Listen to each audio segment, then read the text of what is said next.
What happens when two teenagers are publicly humiliated on a flight, forced out of their paid-for seats simply because of the color of their skin? You might expect them to endure it in silence. But you'd be wrong.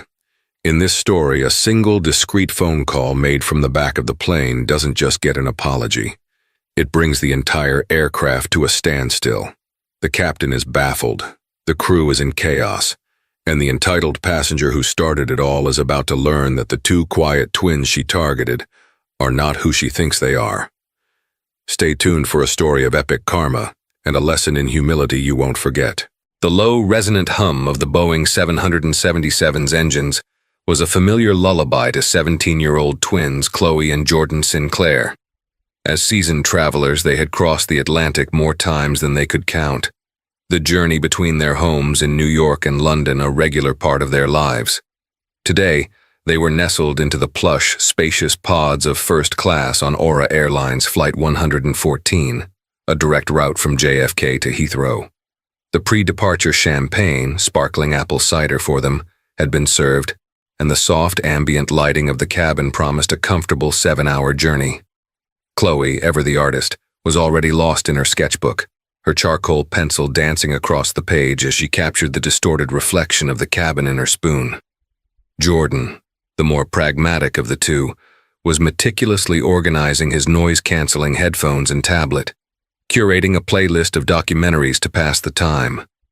They were quiet, self-contained, and perfectly content in their own little worlds, their matching designer tracksuits the only overt sign of their shared identity. The disruption began not with a bang, but with a huff. A woman, who looked to be in her late 40s, dripping in gold jewelry and radiating an aura of brittle entitlement, stopped short in the aisle. Her perfectly coiffed blonde hair seemed to bristle as her gaze fell upon Chloe and Jordan. Her name, they would later learn, was Karen Preston. She flagged down a passing flight attendant with a sharp, impatient gesture. "Excuse me," Karen said, her voice a low but piercing drawl that cut through the cabin's calm. "I believe there's been a mistake." The flight attendant, a woman named Susan with a smile that didn't quite reach her eyes, stopped and turned. "How can I help you, ma'am?" Karen pointed a manicured finger, its blood-red nail seeming to accuse the twins. "These children," she said, the word dripping with disdain, "are in my and my husband's seats, 2A and 2B. Susan's professional gaze flickered over to the twins. Jordan, ever alert, had already paused his documentary selection. He met her eyes calmly. "I think you'll find we're in the correct seats," he said, his voice polite but firm. "We're in 3A and 3B. He held up his boarding pass, the seat number clearly visible.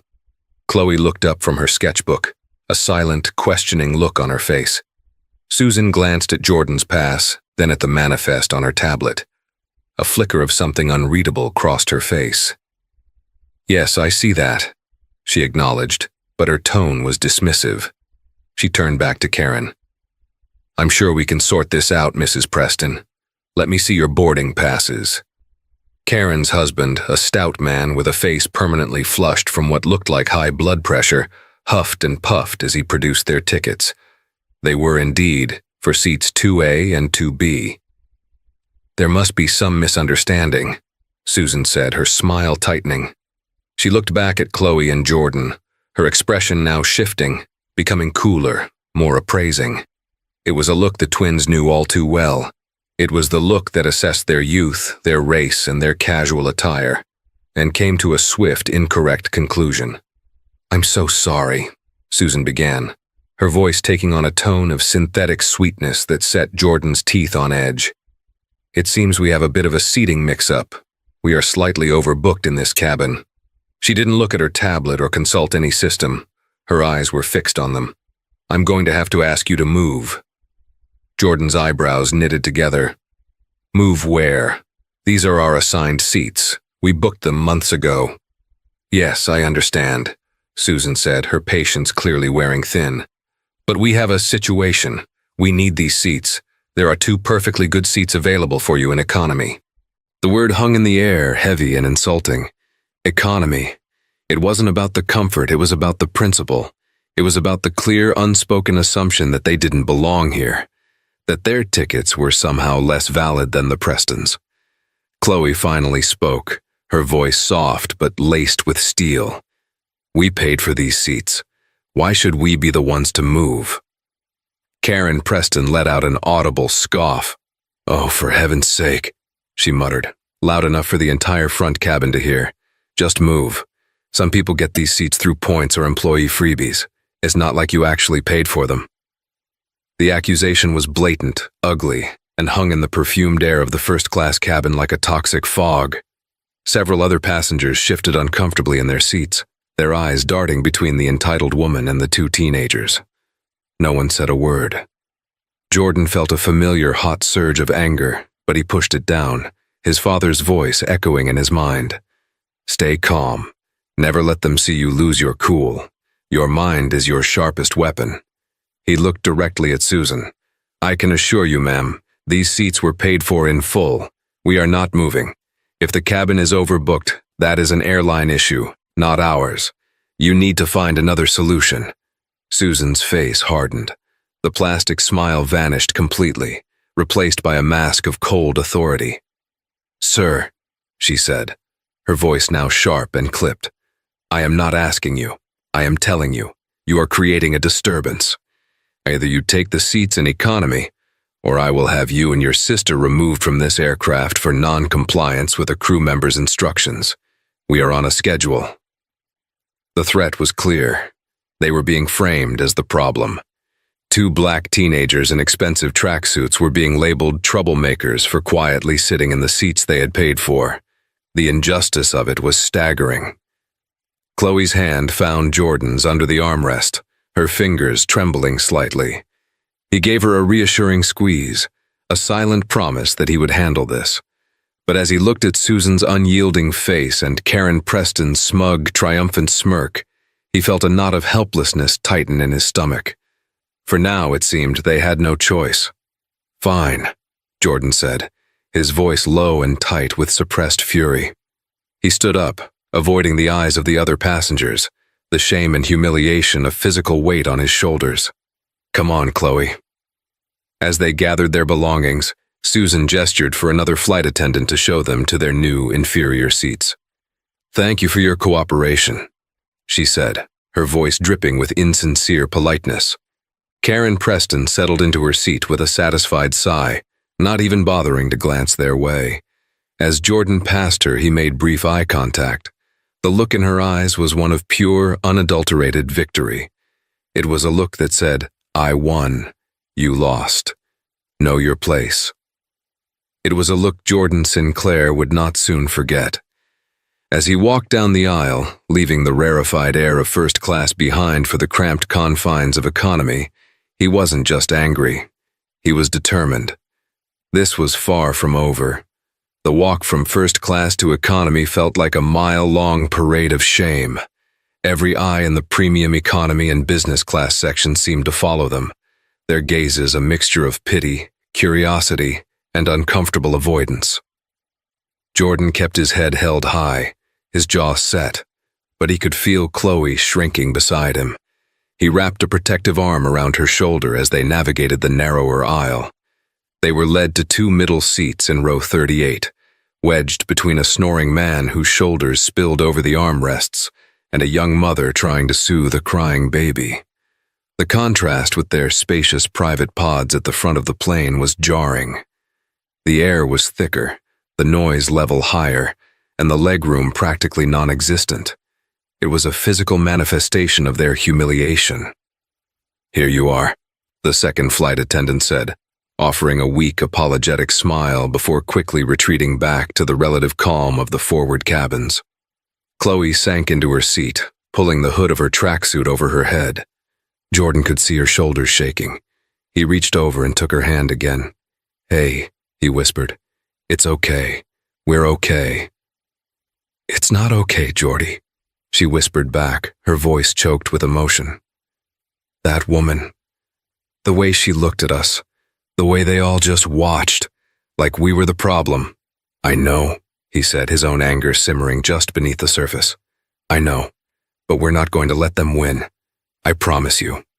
He settled into his own seat, the injustice of it all a bitter taste in his mouth. He thought of his father, Robert Sinclair, a man who had built his entire career on principles of fairness, hard work, and treating every single person with respect, from the baggage handlers to the board members. He had raised his children to believe in their own worth, to never let anyone diminish them because of their age, their background, or the color of their skin. And here they were, being treated like second-class citizens on his own airline. His own airline. The irony was almost too much to bear. Jordan glanced around. The plane was fully boarded, and the final announcements were being made. The cabin doors were closed with a resounding thud. They were sealed in this metal tube flying thousands of feet above the earth, with the people who had wronged them sitting comfortably just a few dozen yards away. But they weren't powerless. Not entirely. He pulled out his phone. The flight attendants had already instructed everyone to switch their devices to airplane mode, but he was quick. He navigated to his contacts, his thumb hovering over the name Dad for a second, before scrolling to a different entry. David Chen, Chief of Staff. His father had a strict rule: no calls about personal matters during work hours unless it was a true emergency. But this, Jordan decided, qualified. This wasn't just a personal slight. This was about the culture of the company his father had poured his life into. This was an attack on everything he stood for. He typed out a short, precise text message, his fingers flying across the screen. David, apologies for the out-of-protocol contact. Chloe and I are on AA Flight 114, JFK to LHR. We were just forcibly moved from our paid first-class seats, 3A, 3B, to economy by a flight attendant named Susan. A passenger, Karen Preston, in 2A, initiated the complaint. The reason given was an overbooking issue, but the implication was clearly discriminatory. We were threatened with removal from the flight if we didn't comply. This is a matter of principle. Can you please inform my father? This needs to be addressed. Jordan Sinclair.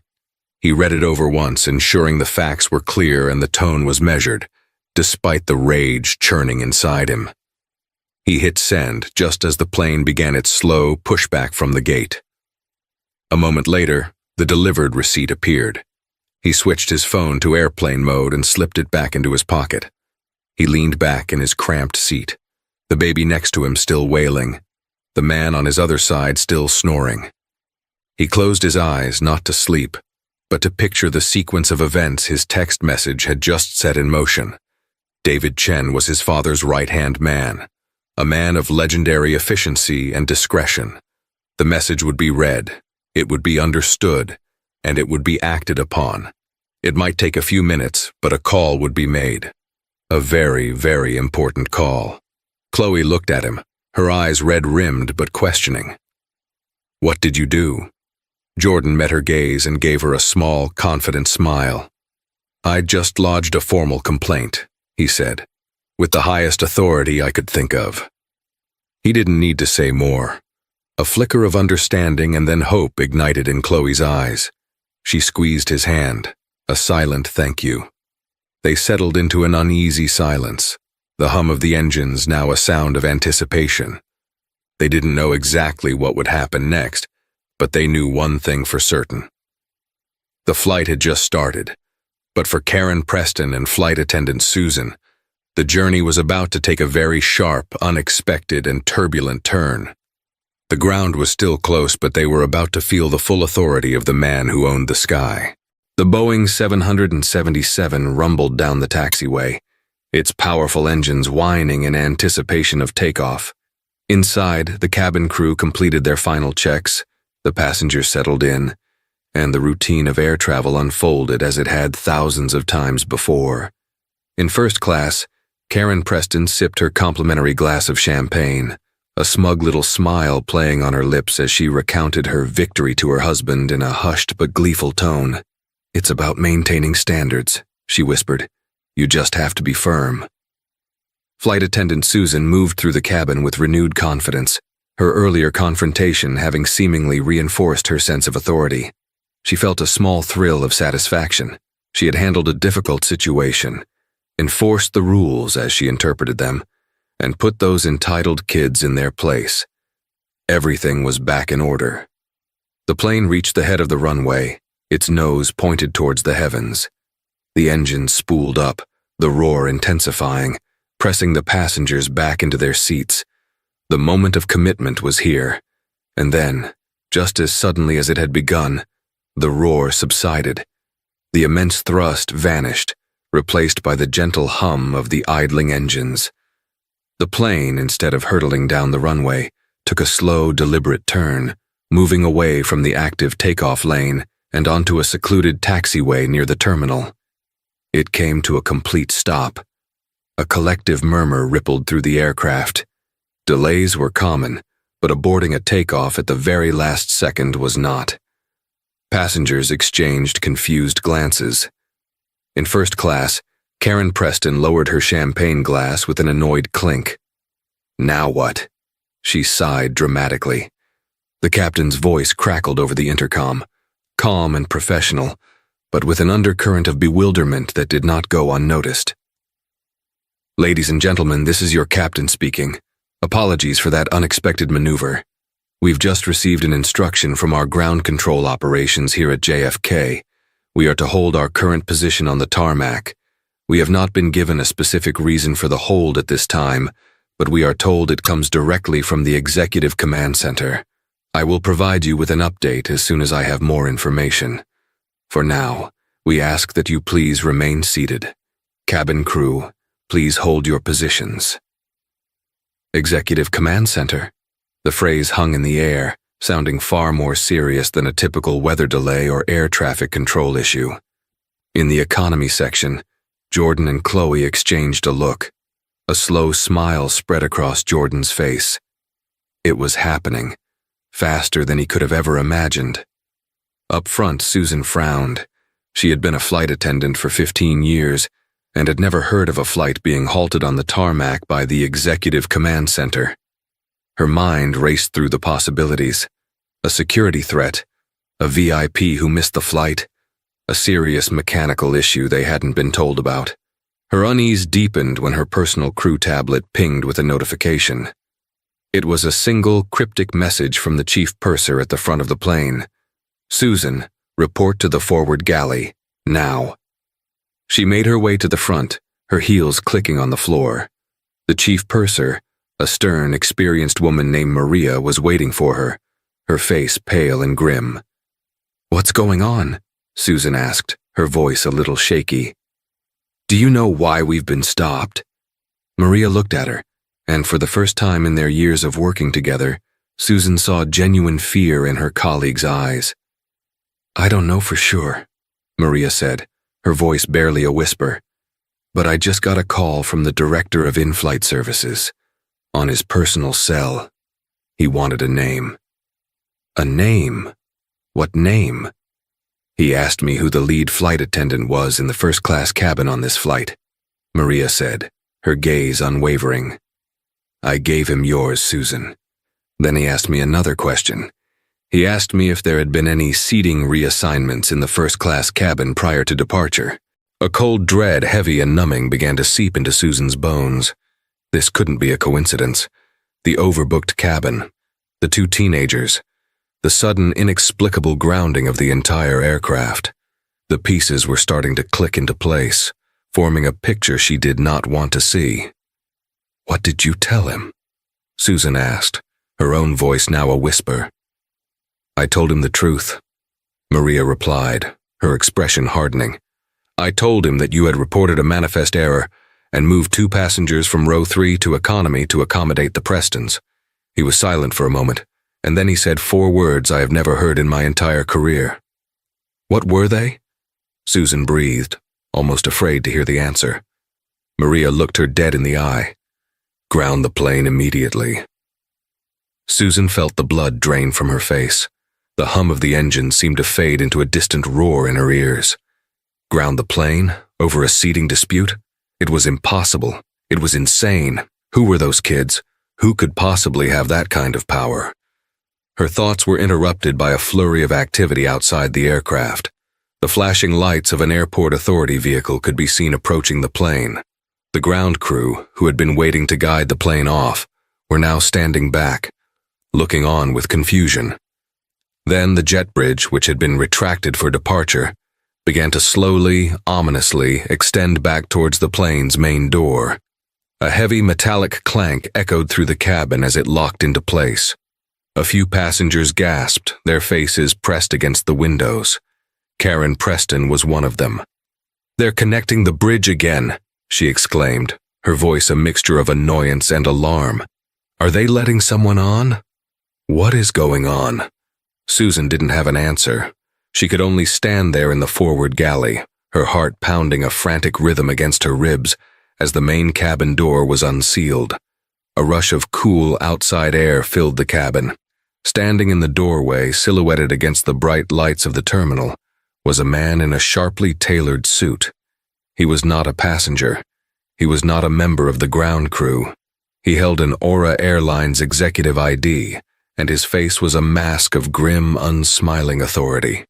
He stepped onto the plane, his gaze sweeping over the cabin before landing, with laser-like precision, on Susan. He didn't need to ask for her. He already knew. "Susan Miller?" he asked, his voice calm but carrying an undeniable weight of command. Susan could only nod, her throat suddenly too dry to speak. "I'm Martin Shaw, Vice President of North American Operations for Aura Airlines," he said, his voice loud enough for the entire first-class cabin to hear. "I need you to come with me. We have a serious matter to discuss, a matter that concerns the 2 passengers you removed from this cabin." The silence that followed was absolute. Every eye was now on Susan, her face a mess of confusion and dawning terror. Karen Preston stared, her mouth agape. In that moment, Susan finally understood. She had made a mistake, a terrible, career-ending, life-altering mistake, and the consequences were just beginning to arrive. Martin Shaw, the Vice President of North American Operations, was a man who exuded an aura of calm, decisive power. He was known within Aura Airlines as the Fixer, the man the CEO dispatched when a situation required not just management, but absolute resolution.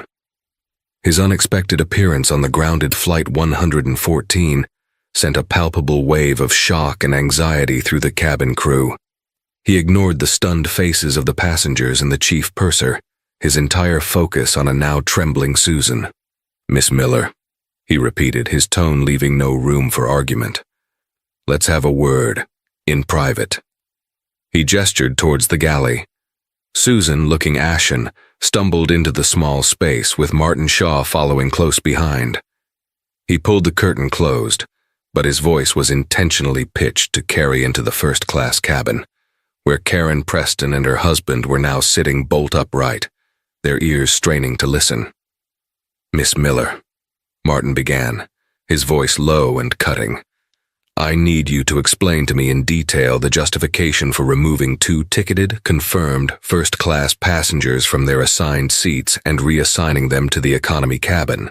Susan swallowed hard, her mind scrambling for a defense. "There was a manifest discrepancy. The cabin was overbooked. Mr. and Mrs. Preston held tickets for row 2, and I needed to accommodate them. I made a judgment call to resolve the situation and ensure an on-time departure." She omitted the part about her assumptions, about her dismissive attitude, about the threat she had leveled at the teenagers. Martin Shaw stared at her, his expression unreadable. "A manifest discrepancy," he repeated, the words sounding hollow and absurd. "Our system is state-of-the-art, Miss Miller. It does not create manifest discrepancies. It is, however, designed to flag potential issues for senior crew to resolve with diplomacy and respect. Tell me, did you offer the Prestons an alternative? Did you offer them compensation to take a later flight, as is standard procedure in a legitimate overbooking scenario?" No, there wasn't time," Susan stammered. "I assessed that the other passengers, the Sinclair teenagers, were the most logical choice to move." "Logical? On what basis did you make that logical assessment?" Martin pressed, his voice like chipping ice. "Was it their age, their casual attire, or was it perhaps their race?" The question, blunt and brutal, hung in the small galley.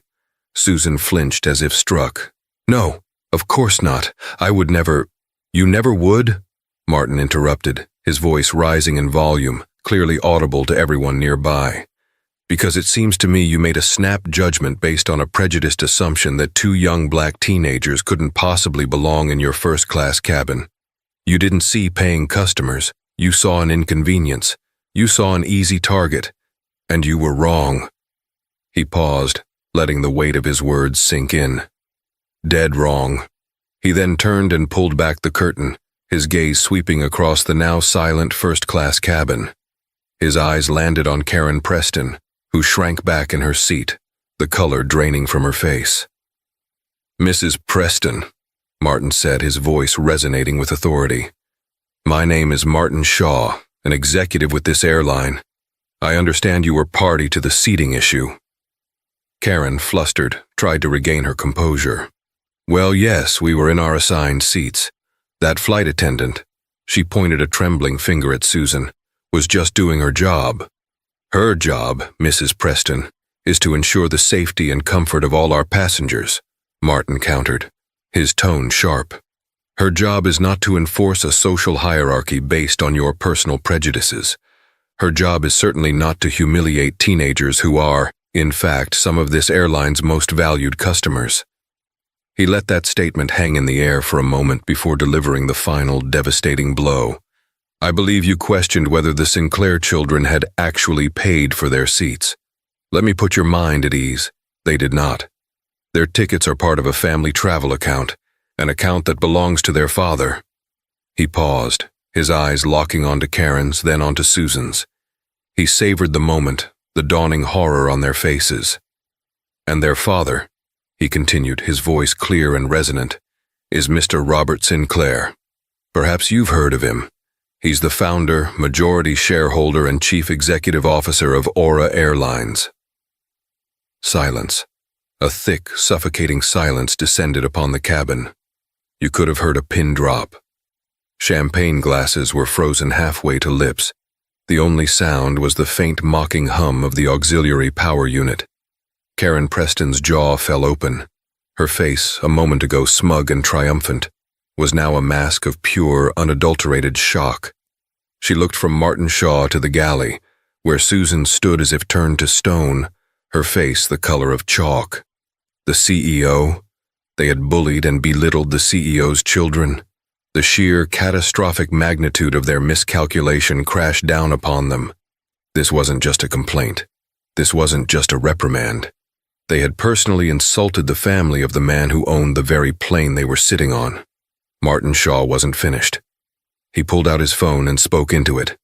"We've made contact. Send someone to retrieve them." He then turned his steely gaze back to Susan and Karen. "The two of you," he said, his voice cold and final, "have caused a significant disturbance.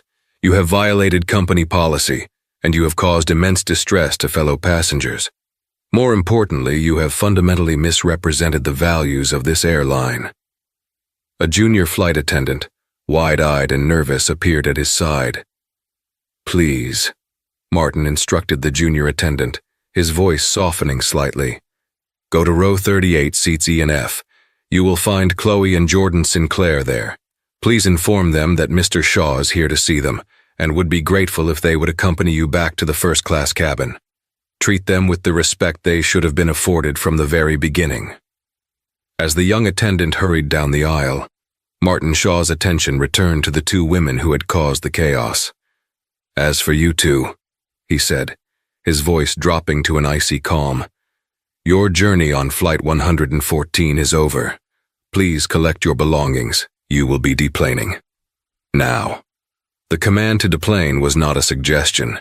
It was an edict, delivered with the full weight of the corporation behind it.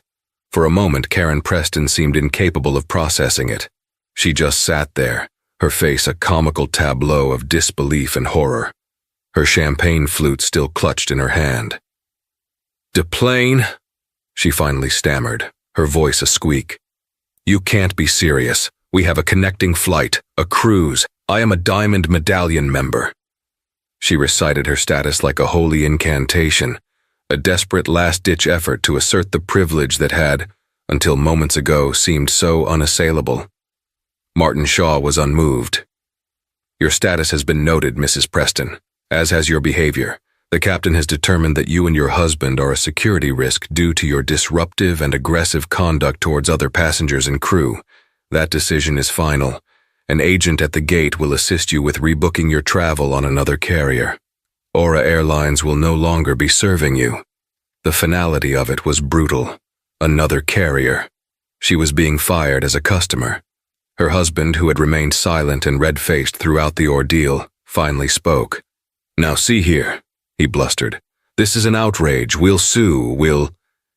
You are free to pursue any legal action you see fit," Martin interrupted smoothly, not even gracing him with a direct look. "Our legal department is quite robust. Now please gather your things. You are holding up the departure of over 300 other passengers."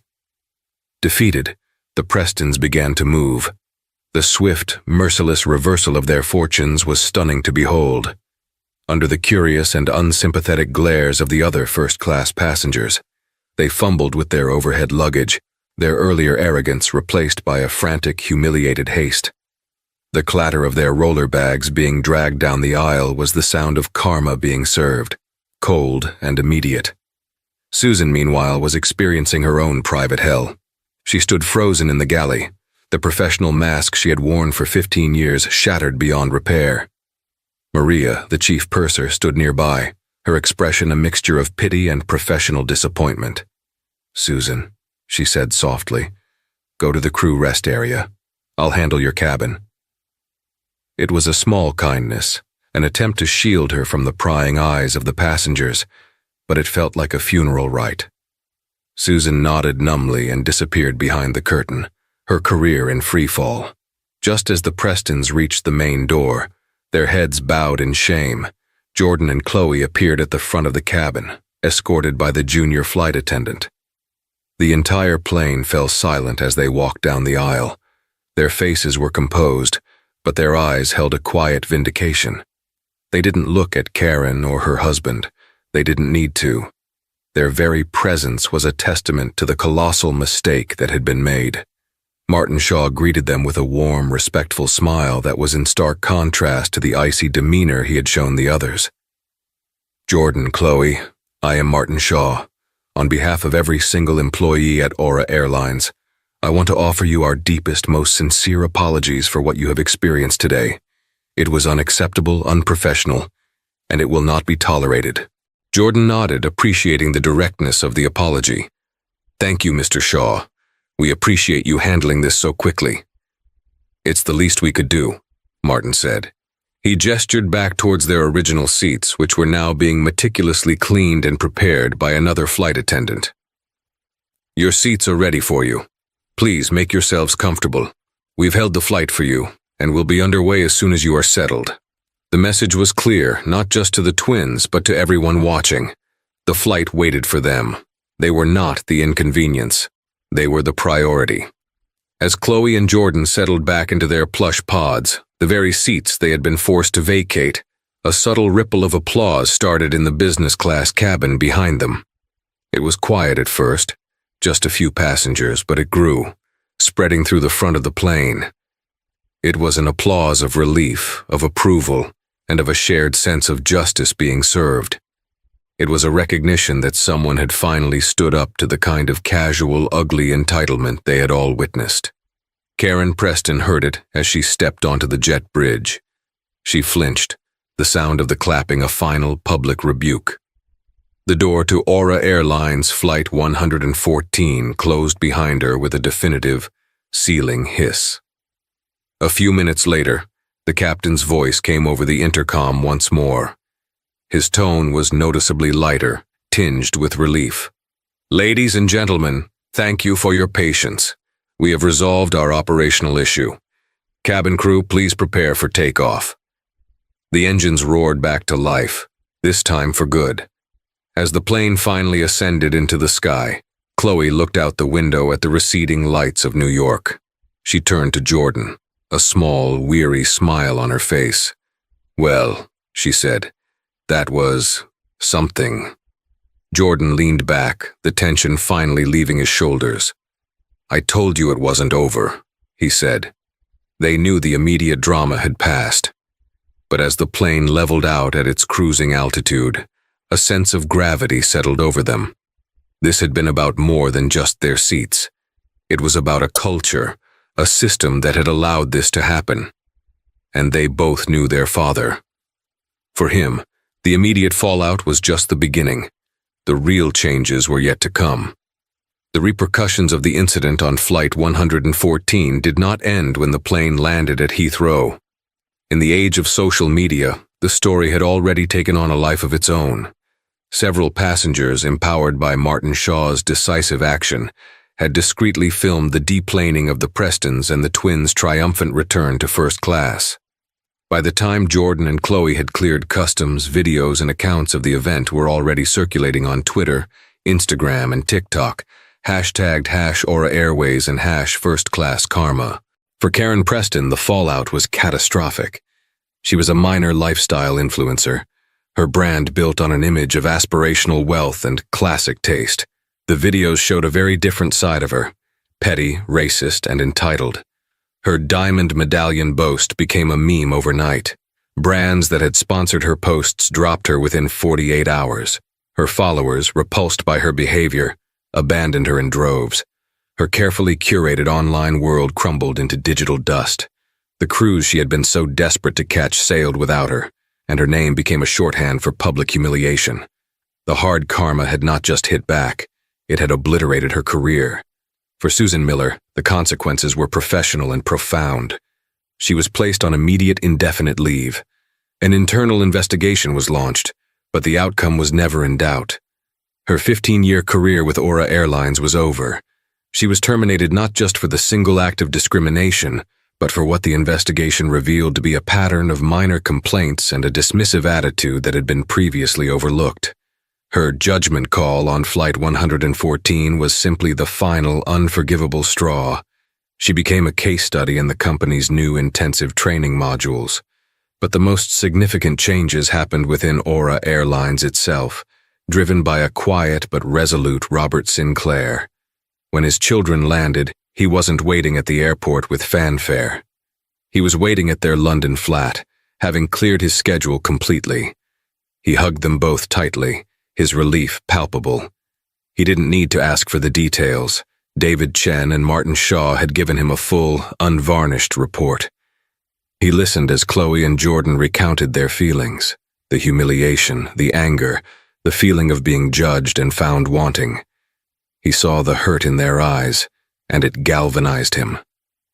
The following week, Robert Sinclair called an emergency meeting of the entire executive board of Aura Airlines. He didn't shout, he didn't rage. He spoke with a low, controlled intensity that was far more terrifying to the assembled vice presidents. "On Friday last," he began, "my own children were subjected to a degrading experience on one of our aircraft. An experience that, I have come to learn, is not as isolated as we would like to believe. They were targeted because they were young, because they were dressed casually, and because they were black, and a member of our crew, instead of protecting them, enabled the aggressor." He paused, letting the silence stretch. "This is not a failure of one employee. This is a failure of our culture, a failure of our training, a failure of my leadership for allowing such a blind spot to exist." In the months that followed, the Sinclair Mandate, as it became known within the company, was rolled out. It was a complete overhaul of the airline's customer service and anti-discrimination policies. Training was no longer a 30-minute online module, but an intensive in-person course for all 60,000 employees, from the ramp agents to the senior pilots. Developed in partnership with leading civil rights organizations, it used the real-life incident on Flight 114, anonymized but unmistakable, as its core case study. It focused on unconscious bias, de-escalation techniques, and a new, unbreakable rule. In any seating dispute, the default action was to protect the ticketed passenger, not to appease the one making the most noise. Robert Sinclair personally sat in on the first dozen sessions. A few weeks after the incident, Chloe and Jordan were in the living room of their London home. The story had faded from the headlines, replaced by the next 24-hour news cycle. Chloe was sketching, a new confidence in her strokes. Jordan was reading a report their father had sent them, a summary of the new training initiative. "He's calling it the way up," Jordan said, looking over at his sister. "The new training program. It's about lifting everyone up to the same standard of respect." Chloe smiled. "That sounds like Dad." She looked at her drawing. It was of two figures silhouetted against an airplane window, looking out at the clouds. They looked strong, resilient. "You know," she said thoughtfully, "it was awful. What happened? I felt so small." "I know," Jordan said. "But now," she continued, "seeing what Dad is doing with it, it feels like it meant something, like our bad day might stop someone else from having one like it." Jordan nodded in agreement. The karma that had struck Karen Preston and Susan Miller had been swift and satisfying. But this was different. This was lasting change. It was the quiet, determined work of turning a moment of ugly injustice into a catalyst for something better. It was the Sinclair way. They had been grounded for a few minutes on the tarmac at JFK, but the incident had set in motion a change that would help the entire airline and everyone who flew with it to truly take flight. 1 year later, the world moves on. News cycles churn, public outrage finds new targets, and viral moments fade into the digital ether. But for those at the heart of the storm on Aura Airlines Flight 114, the echoes of that day continued to shape their lives in profound and irrevocable ways. For Karen Preston and her husband, the karma was not a fleeting storm, but a permanent change in climate. Their deplaning was just the beginning.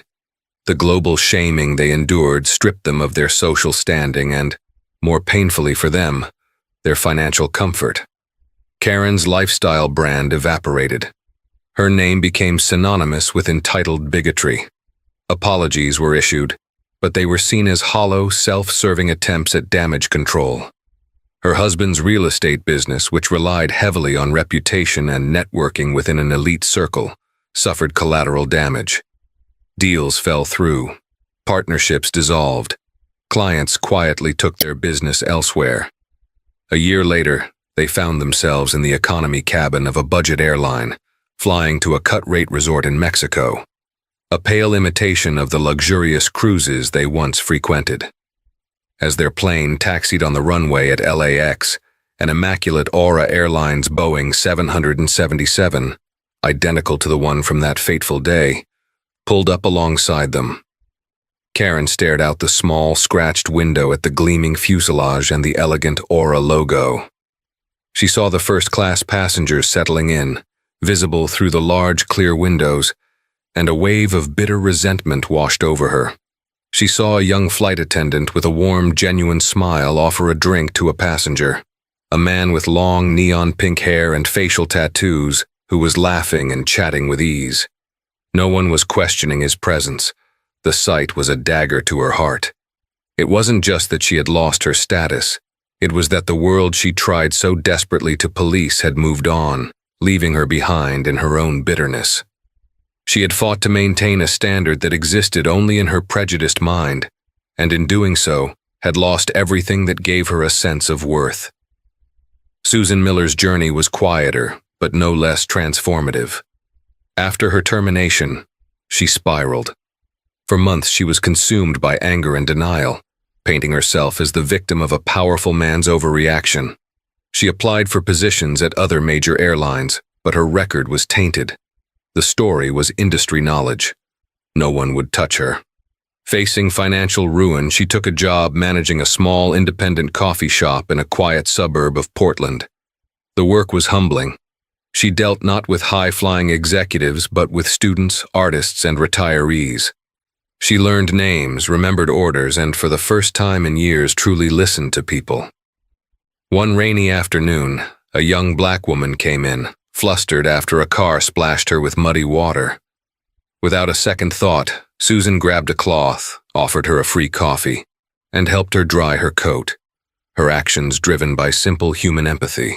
That evening, Susan went home and wrote a letter. It was not addressed to Robert Sinclair, the CEO, but to Chloe and Jordan Sinclair, in care of the Aura Airlines corporate office. She didn't make excuses or ask for forgiveness. She simply told her story, her 15 years of growing cynical, of seeing passengers as problems to be managed, of her own unexamined biases.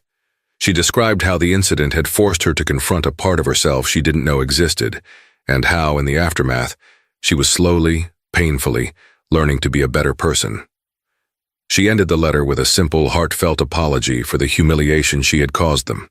She never knew if they received it, but for her, the act of writing it was a crucial step in moving on, not from the consequences, but from the person she used to be.